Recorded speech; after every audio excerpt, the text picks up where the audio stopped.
Сегодня хочу говорить снова о важных вещах, которые должны быть в Церкви Христовой. Церковь не моя, церковь не твоя.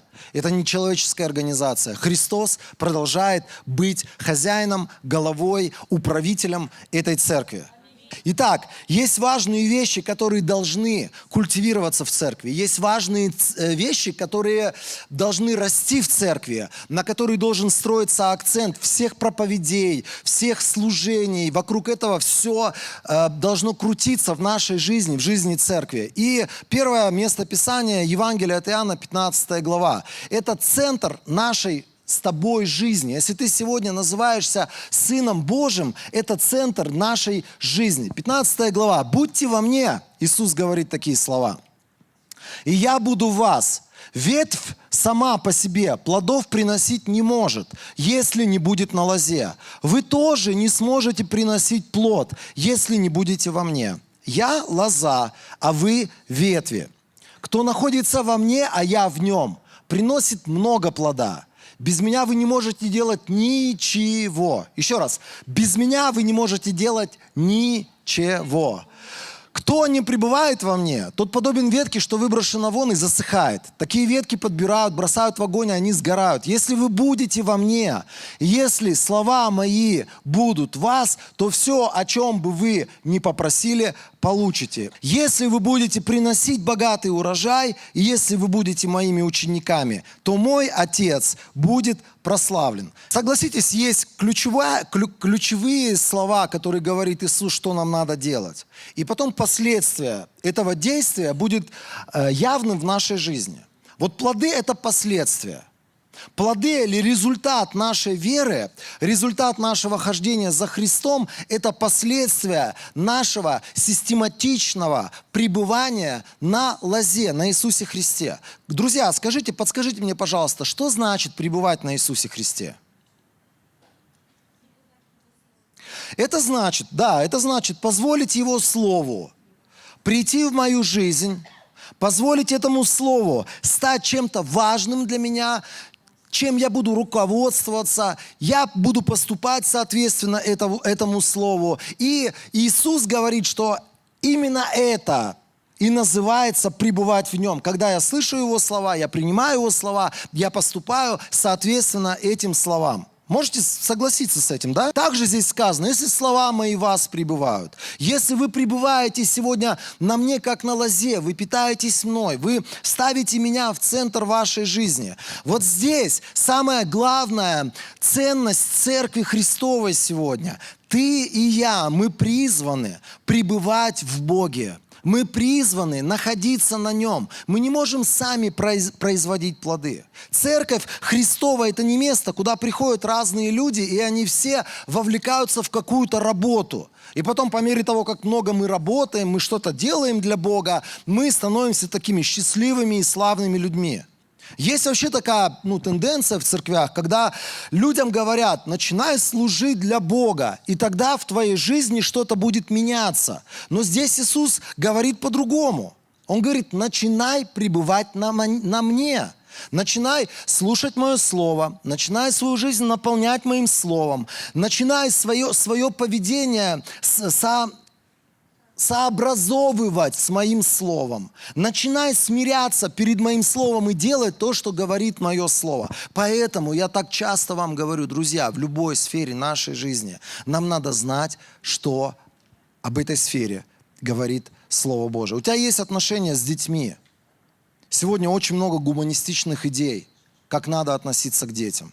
Сегодня мир, он диктует нам. Это культурные ценности, которые врываются в нашу жизнь. И мир нам говорит, что нам надо сделать или как нам надо относиться к нашим детям. Но важно, если я сегодня Сын Божий, и я пребываю на Иисусе Христе, чтобы я знал, что Библия говорит об этом. Сегодня очень много есть коучеров, которые говорят об отношениях в семье, между мужьями и женами. Сегодня есть очень много взглядов на то, как должно быть, как не должно быть. Но твоя идея того, как ты строишь брак с твоим мужем или с твоей женой, она должна истекать только из Слова Божьего.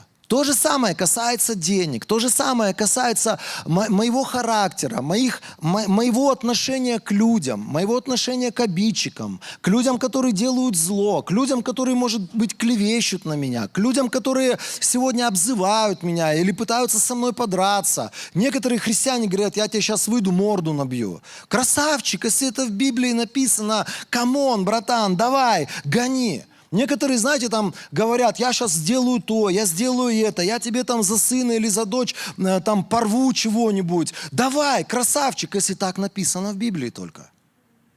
Поэтому надо смотреть, что же там все-таки написано и какие вещи Иисус говорил о той или иной сфере нашей жизни. Итак, еще одно место Писания. 1 Иоанна 1, с 6 стиха. Там сказано такие слова написаны. Иоанн говорит это: если мы говорим, что имеем общение с Ним, но сами ходим во тьме, то мы лжем и не поступаем согласно истине. Что такое ходить во тьме? Что такое ходить во тьме? Иисус есть свет, Бог есть свет, и нет в нем тьмы. Спасибо Андрею Кочкину, постоянно слушаю эту песню. Бог есть свет, и нет в нем тьмы. Та-ра-ра-ра-ра. Опять слов не помню. Но суть такая, что Бог — это свет. Бог освещает нашу жизнь. Нет никаких потайных уголков в моей жизни, которые спрятаны от этого света. Другими словами, нет в моей жизни каких-то тайных вещей, тайных грехов, которые я прячу, скрываю. Тайные, знаете, закоулки в моих комнатах, где у меня там свое собственное мышление. Где я говорю: Бог, вот часть моего мозга сюда лезь, а вот здесь я буду думать о своем, сюда не лезь. Я позволяю Богу стать светом в моей жизни, все освещать, все открывать. И вот когда я живу согласно этому свету, дальше написано, что если мы живем в таком свете, ходим во свете, так же, как и Он во свете, то мы имеем общение друг с другом. Посмотри сейчас по сторонам, налево, направо. Аллилуйя, скажи: брат дорогой, так рад, что ты есть, так рад, что я могу общаться с тобой. Так классно, что у нас есть домашняя группа, так классно, что у нас есть собрание среди недели, так классно, что мы собираемся здесь в 5 часов, я могу в 4 прийти, чтобы с тобой пообщаться, за тебя помолиться, тебя пообнимать. Если у тебя такое отношение к каждому брату и каждой сестре, ты можешь свидетельствовать: я хожу во свете. Есть люди, которые со мной не общаются, но это их позиция. Я продолжаю их любить, продолжаю с ними общаться, по мере того, насколько они захотят. У меня нет такого, знаете, внутреннего состояния, что я просто на кого-то обиделся, я на кого-то разозлился, я кого-то ненавижу, я кого-то не хочу видеть. Будет вон такой-то там человек заходить, пожалуйста, перед мордой закройте дверь, чтобы его здесь духа не было. У меня нет такого отношения. Нет такого отношения, потому что я понимаю, что если даже меня кто-то обидел, мое отношение прощать. Если даже кто-то был несправедлив по отношению ко мне, мое отношение сегодня быть милостивым к этому человеку. Да, поговорить, может быть, есть ситуации, где надо поговорить. Есть ситуации, где надо выяснить отношения. Есть ситуации, где надо вскрыть какие-то вещи, которые были сделаны. Но наше отношение должно быть созидательным или с желанием что-то строить вокруг себя. Бывает так в нашей жизни. Мы теряем общение с Богом, и, соответственно, сразу же мы начинаем терять отношения с телом Христа. Мы теряем отношения внутри церкви, мы теряем отношения друг с другом. Как будто бы что-то рвется сначала здесь, по вертикали, а потом начинает это разрываться по горизонтали. В наших взаимоотношениях друг с другом. Это не потому, что вдруг я прозрел и увидел, какой у меня брат подлец. Это не потому, что я вдруг прозрел, и я понял, как меня абьюзили все это время, ко мне несправедливо относились, я не был достоин такого отношения, и вдруг я прозрел, и я теперь не буду с ними общаться. Нет, что-то потерялось у тебя в отношениях с Богом. Когда вот это теряется, теряется и вот это. Когда теряются отношения с Богом живым, теряется желание быть в общении с Божьим народом, теряется желание быть на воскресных собраниях, теряется желание быть на домашних группах, теряется желание пребывать, знаете, пребывать в общении с Божьим народом, теряется желание встречаться с людьми, которые являются твоими наставниками. Просто внутри тебя начинает происходить что-то, что разрывается на горизонтальном уровне с другими людьми. Так, что мы обязаны культивировать в нашей церкви? Отношения со Христом. Когда у меня есть правильные отношения с Богом, когда я покоряюсь Его Слову, я ищу Его лица, я смиряюсь перед Ним, у меня, соответственно, начнут выстраиваться правильные взаимоотношения с Божьим народом. Еще одна вещь, которую мы должны тоже внутри своего сердца отображать. Когда я имею отношения с Богом, я имею отношения внутри церкви, внутри тела Христа, всегда появится нормальное желание, здоровое желание что-то делать для этого тела Христа. То есть внутри тебя, от отношений с Богом, от того, как ты наполняешь свое сердце Его жизнью, у тебя появится желание что-то отдавать от избытка отношений с Богом и от избытка отношений со святым Божьим народом, у тебя появится желание сделать что-то доброе для этого Божьего народа и для этой церкви. Невозможно так. Человек приходит, к примеру, не зная Христа, или он не встречался с Богом, он говорит: дайте мне служение. Я хочу там быть каким-то служителем. Это классное желание, потому что люди замечают, что все чем-то заняты, все в какой-то движухе. Я тоже хочу быть в движухе. Но движуха должна вытекать из твоих полноценных взаимоотношений с Богом. И тогда ты от избытка своей любви к людям, ты начинаешь служить этим людям и начинаешь что-то доброе делать для этих людей. Евангелизация мира. Когда мы евангелизируем этот мир, есть две формы евангелизации. Когда тебе дали список и сказали: так, пройдешь по 4 улицам, вот тебе квадрат, очерченный этими 4 улицами, и найдешь там 15 жертв. И приведешь обязательно на следующее собрание еще там какого-то человека. Это одно отношение, совершенно сектантское, совершенно не библейское. И совершенно с небес отношение, Божие отношение. Когда я общаюсь с Богом, я поклоняюсь Богу, я люблю Бога, я служу Ему, я, может быть, с утра просыпаюсь, пою Ему песни, и вдруг я внутри своего сердца слышу такие слова. Бог мне говорит: найди того парня, с которым ты когда-то где-то делики совместные делал. Найди того парня, скажи ему какие-то слова любви, позвони вот этому человеку, отправь сообщение вот этому человеку, или приедь сегодня вечером, там, например, с какой-то едой, с продуктами вот в эту семью, послужи этим людям. И это совсем другое отношение. Это то, что вытекает от Христа, то, что вытекает от Бога, и то, что Бог хочет культивировать в своей церкви. Итак, друзья, первое, о чем мы должны заботиться всегда: ставить Бога на первое место, быть теми людьми, которые поддерживают отношения, поддерживают связь с Богом, поддерживают вот это трепетное почтение к Царю Небесному. Знаете, сегодня я общался с ребятами, с нашими, которые уехали в разные места, в разные церкви, и пишу одному человеку: ну как там собрание? И человек говорит: ну странное такое, своеобразное собрание, половина людей спят, когда слово проповедуется, половина людей играет в телефонах. И ребята наши говорят: не знаем, что делать. Я говорю: весело вам. Они такие: в смысле весело? Что делать, не знаем. И я понимаю, что я тоже не знаю, что делать с такими людьми, потому что это верх непочтения. Когда мы приходим искать Бога, и мы делаем все, кроме поиска Бога. Они говорят, еще прославление шло, люди поют, там пару человек поет, а остальные все просто сидят и смотрят на этот концерт. Знаете, так трудно и так тяжко, когда ты попадаешь в такую атмосферу, потому что люди потеряли связь, люди потеряли отношения с головой, и они не стремятся к тому, чтобы эту связь восстановить. Друзья, да не будем мы такой церковью. Таких церквей очень-очень-очень-очень много, но начинали-то они по-другому. Начинали они с искренней жажды по Богу, потом что-то случилось с ними. Такие, мы говорим и о церквях, мы говорим и о верующих, что верующий вчера, он мог, например, искать лицо Божие. Сегодня что-то другое встало на первое место в его жизни. И он перестал почитать Бога, перестал ревностно жаждать Бога, перестал бежать к Богу, перестал стремиться к тому, чтобы Богу угождать. Это не наш путь, друзья. Вообще не наш путь. Наш путь, мы будем продолжать искать Его лица, будем продолжать поститься, будем продолжать делать над собой усилия, чтобы поклоняться Богу, будем продолжать делать над собой усилия, чтобы изучать Писание, чтобы молиться, чтобы быть теми самыми людьми, которые хотят угодить Богу, а не чреву или другим людям. Итак, я ищу Бога, у меня строятся отношения с Божьим народом.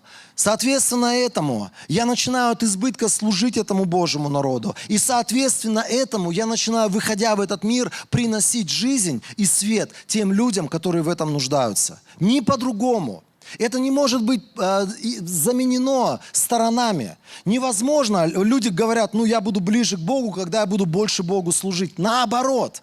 Чем больше я ближе к Богу, тем больше у меня будет жажды служить Богу. И соответственно, я буду делать то, что говорил Иисус. Я всего лишь пребываю на Нем, а Он производит плоды. Он посылает меня к правильным людям. Он создает правильные обстоятельства. Он создает какие-то правильные условия, чтобы я в этих условиях начал что-то делать. Друзья, когда мы говорим вообще про служение в церкви, служение в теле Христа, знаете, с какой интересной штукой всегда сталкиваешься? Когда мы читаем первое послание Коринфянам, 12 главу, давайте сейчас прочтем, а потом я скажу об одной интересной вещи, с которой я всегда сталкиваюсь. Подобно тому, как тело состоит из многих органов, вот здесь Павел сравнивает тебя и меня, то есть церковь, он сравнивает с человеческим телом. И он говорит, подобно тому, как мое тело состоит из многих органов, составляющих в совокупности одно тело, так же и Христос. Мы все крещены одним духом, соединены в одно тело, будь мы кыргызы или русские, рабы или свободные, мы все напоены одним и тем же духом. Ведь и тело состоит не из одного органа, а из многих. Представьте себе, что бы произошло, если бы нога вдруг сказала, я не принадлежу к телу. Утром сегодня вы проснулись, и ваша нога перед вами сидит и говорит, братан, я не из твоего тела, все, пока. Павел задает конкретные вопросы. Он говорит, конечно, она не перестала бы быть частью тела, даже если она так заявила. Или представьте себе, если бы вдруг ухо сказала, я не глаз, поэтому я к телу не принадлежу. Оно тоже не перестало бы быть частью тела.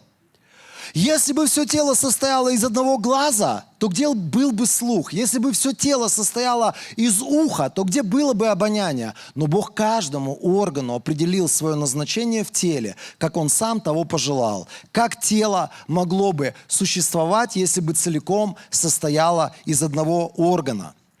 Так что органов много, но все они составляют одно тело. И глаз не может сказать руке, ты мне не нужна. Голова не может сказать ногам, я в вас не нуждаюсь. Наоборот, те части тела, которые нам кажутся слабее других, на самом деле являются самыми необходимыми. К тем частям тела, которые, по нашему мнению, не заслуживают такой уж большой чести, мы относимся с большей заботой. И те органы, которые считаются неприличными, мы тщательнейшим образом прикрываем, тогда как приличные органы в этом не нуждаются. Но Бог сам устроил тело таким образом и внушил нам, чтобы о самых неблагородных частях тела мы проявляли больше заботы. Чтобы в теле не было разделения, но чтобы все части тела проявляли одинаковую заботу друг о друге. Если страдает один орган, то с ним страдают и все прочие. Если прославляется один орган, с ним радуются и все остальные. Итак, вы тело Христа, и каждый из вас орган в Его теле. В церкви Бог назначил одних быть апостолами, других пророками, третьих учителями. Он наделил некоторых силой совершать чудеса, других дарами исцелений. Одним дал дар помощи нуждающимся, другим дар управления, а иным разные языки. Здесь интересно, Бог говорит, когда мы вместе сходимся, мы вместе тело Христа.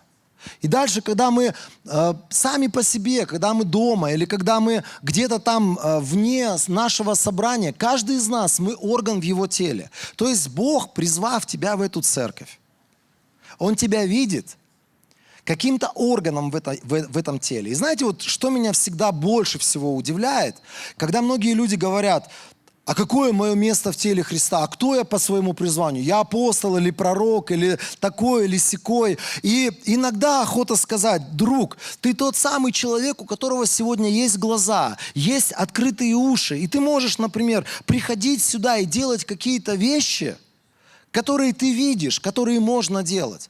Как одна сестра, она долгое время убиралась в туалетах в своей церкви, и она говорит, мне никто не говорил. Никто не говорил, это твое призвание. Никто не говорил, вот ты там призвана к тому, чтобы подготовить туалеты к пришествию всей церкви. Она говорит, я просто приходила раньше на собрание, смотрела грязные туалеты, и никому до этого дела нет. И она говорит, я решила, что я хочу этим заниматься просто потому, что в этом есть нужда. Знаете, и это отношение человека, который созидает тело. Это отношение человека, который внутри, это орган внутри, который просто занимается той функцией, которую он может исполнять или которую он в данный момент способен и может это делать. Вот представьте себе, если бы мне там, я не знаю, каждое утро печень бы показывалась мне на глаза и говорила, а я тебе нужна вообще? А какое мое место в теле твоем? Я вообще не знаю, я не видел ни разу печень свою, я не знаю, есть она у меня или нету. Я просто врачам верю. Ты, брат, когда, может быть, патологоанатомом станешь, и потом уже можешь твердо сказать, что она есть. Есть какие-то органы, о которых я просто слышал. Я уверен, что есть органы, про которые я вообще даже и не слышал. Есть какой-то иммунитет, есть какой-то костный мозг, есть какие-то там вот эти лейкоциты внутри крови. Есть куча всего, о чем мы никогда не задумываемся. И ни один лейкоцит не выпрыгивает и не говорит, я нужен вам вообще в церкви? А какое мое место в теле? Ни один из них так не делает, но часто Божий народ, вместо того, чтобы заниматься совместно развитием церкви, Божий народ ходит со своим вот этим, знаете, вот призванием, носится, я бы даже сказал. А кто я в призвании? А я апостол или пророк? Да ты сейчас просто человек, который вчера покаялся. Тебе надо стать учеником Иисуса Христа. И не апостол, и не пророк, хочу тебя расстроить. Ты всю жизнь должен быть ходатаем вообще. Но это призвание, это вещи, к которым Бог нас призывает. Некоторые люди смотрят там, вот это делает то, это делает вот это. Значит, я тоже это могу делать. Это легкотня вообще, на изи могу совершать. Мне иногда так страшно за некоторых ребят, которые церкви налево-направо открывают. Ой, поеду там, открою церковь. Ой, мне в этой церкви не понравилось. Пойду свою церковь начну. Я думаю, Господи, иногда ты прям с небес получаешь слово, что тебе надо церковью заняться, начать церковь. И потом, когда ты этим занимаешься, ты сталкиваешься с людьми, с их проблемами. И ты думаешь, Боже, это неподъемный груз вообще. Без тебя я бы уже сдох 14 раз. А люди на изи одно служение начинают, другое, по одной простой причине, что им кажется, что они должны быть важными какими-то в теле. Вот здесь написано, самые важные – это те, которых мы не видим, или те, которых мы больше всего прикрываем. Они самые важные.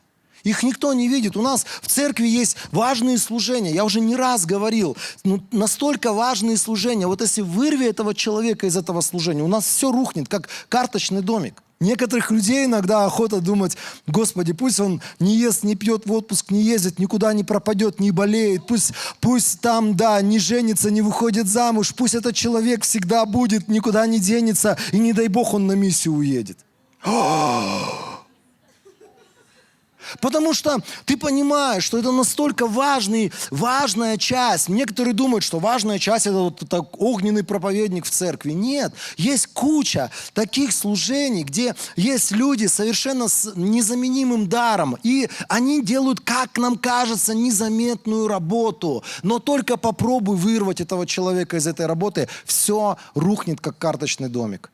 Я помню однажды, как один человек Божий говорил, это был Рейнхард Бонке.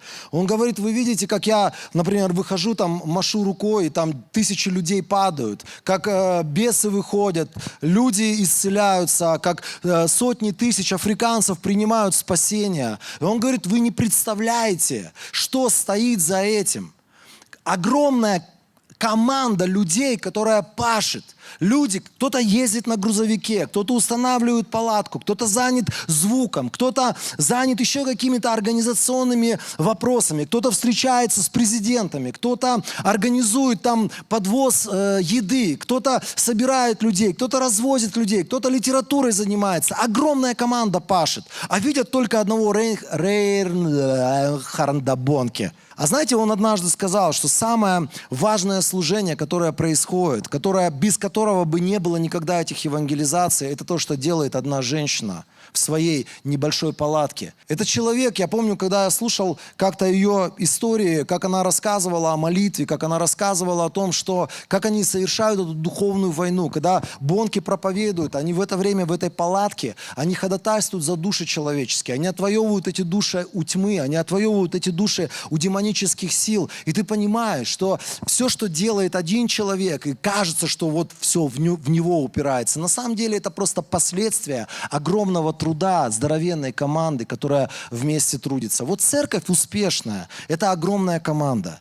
Команда людей, которые не носятся со своим призванием, которые не говорят: о, кто я, главный, не главный, а я там буду что-то с этого иметь или не буду. Да ничего ты не будешь иметь. У меня печень вообще ничего не имеет с этого, что она моя печень. Вообще, селезенка, она вообще ничего не имеет. Там этот пузырь, который вырабатывает, как называется штука, которая с жирами желчный пузырь. Ты думаешь, что желчь, это такое, фу. А если бы не желчь, я бы вообще не мог жирную баранину кушать. Знаете, есть многие вещи, которые мы не знаем, мы не видим, мы не понимаем, но они настолько ценны, настолько дороги, во-первых, для Бога. Во-вторых, наш труд, который мы сегодня делаем, он может тебе казаться совершенно маленьким. Но здесь вот интересно, когда мы читаем последние стихи, которые он говорит о нашем совместном призвании, он здесь перечисляет 3 типа даров. Мы об этом говорили. Дары Иисуса, то есть пятигранное служение. Кто-то призван быть апостолом, учителем. Кто-то призван заниматься, например, открытием церквей, руководством церквей. Это люди из пятигранного служения. Но основная масса-то людей в церкви – это не апостолы и пророки. Это люди, которые имеют совершенно другие дары. И они, может быть, не имеют даров пятигранного служения или даров Иисуса, но у них есть дары Отца. Помните из послания Римлянам 12 главы? Там каждый из нас, как минимум, мы из этого списка можем по нескольку даров иметь. Стас, он там может быть и даятелем, и слугой, и руководителем. Сразу 3 дара вот про одного человека могу сказать. Это дары, которые он может проявлять, или благодаря которым он может созидать свою церковь. Кто-то сегодня кажется, там человек совсем там небольшой, маленький, как тебе кажется, но у тебя дар милосердия, ты можешь служить сиротам, ты можешь служить вдовам, каким-то инвалидам, старикам, которых ни я, ни Егор, например, мы не выдержим этих людей. Мы не сможем с ними даже общий язык, коннект найти, но у тебя это есть, и это твое служение. Кто-то сегодня способен зарабатывать деньги, способен какие-то божественные идеи получать, и потом помимо 10-й части, которой ты почитаешь Бога своего, 10% мы Ему возвращаем. Мы таким образом почитаем Его за Его благую руку над нами. Но помимо этого человек может давать и 20, и 30, и 40% от своего дохода. И это люди, благодаря которым потом приобретается, покупается все, что необходимо для развития церкви. Для развития церкви, друзья. И таких даров очень много, разных. Одни люди, они призваны к одному, другие к другому. А у одних людей на душе одно лежит, у других людей другое. Бог через нашу вот эту вот душу, Он нам говорит какие-то вещи. Что я могу сегодня делать? Единственное, что мне надо перестать вокруг себя строить. Где мое призвание? Кто я в призвании? Апостол, пророк, учитель, евангелист, кто я? Просто угомонись, приземлись, скажи: вот здесь, сегодня. Что я могу делать? Аминь.